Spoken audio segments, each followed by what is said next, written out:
The Federalist Papers deal with multiple issues to make the argument for everyone to vote for the ratification of the United States Constitution. Federalist number two was most concerned about international interference, which is a pressing concern as the United States did not comprise the entire entity. Uh, there were a few countries that still owned property, France and Mexico. Thus, they were concerned that nations could easily cause a division of the states. John Jay expresses how the United States can connect through having mutual transportation and exchange of their various commodities. Hamilton also reiterates the dangers of the dissensions that can exist between the states in Federalist number 6. There are so many possible ways that nations can have dissension, which leads to the need to have a unified country that would promote national tranquility to personal advantage or personal gratification. Also, as a new nation, there is a responsibility to pay off existing debt. Other nations can take advantage of the country's inability to have unpaid debt as there are continual fractions.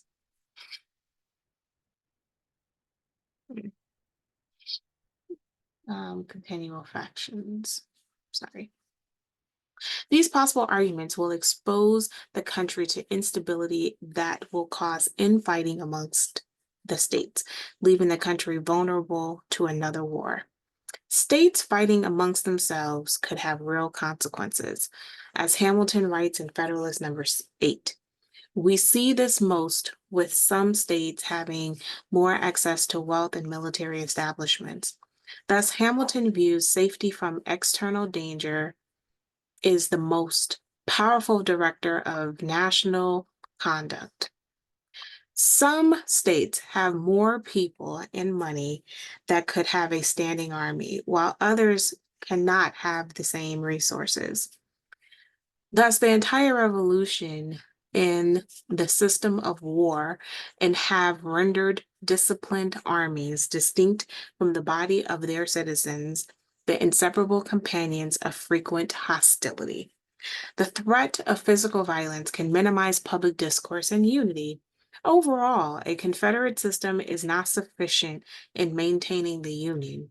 Federalist number 15 is enforcing the need to have a unified union that would create a national wealth and safeguard against foreign encroachment.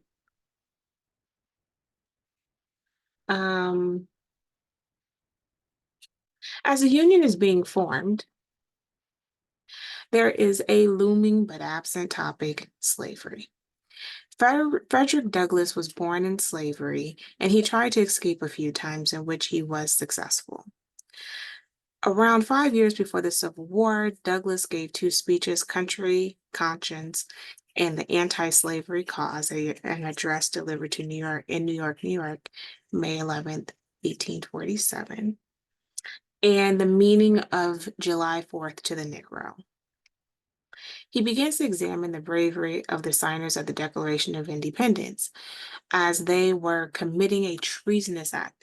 Yet African enslaved people are not free and independent. Thus, what is America? Douglass writes that America is false to the past, false to the present, and solemnly binds herself to be false to the future. Slavery is a great sin, and to have enslaved people is not congruent with a free nation that is rooted in the divine.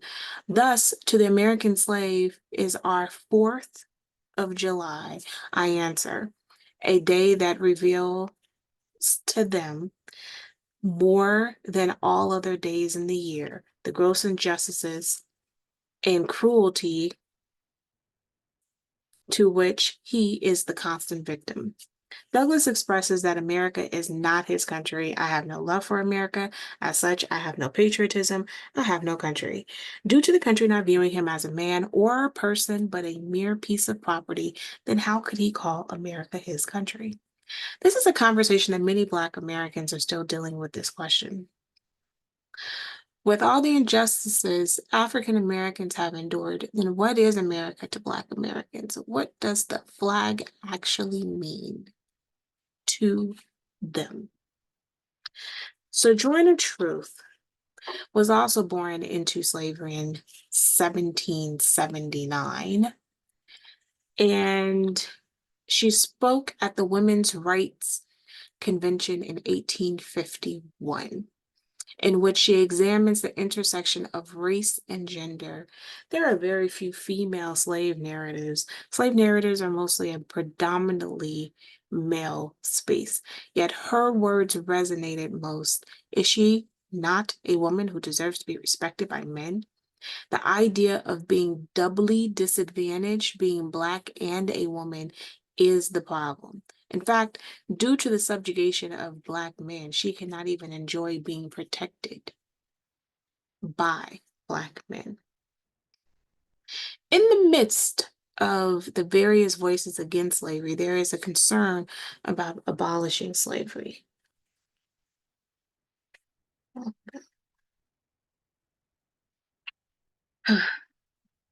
Um, yeah. The midst, race and slavery is so intertwined within our systems. So how can we undo this without destroying us all and our institution?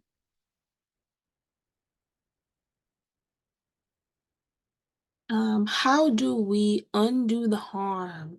No, this is a conversation we are still struggling with today. How do we undo the harm America gave to the Black enslaved population and their descendants? How do we identify the harm within institutions in order to undo the negative, harmful effects of these institutions to create equality?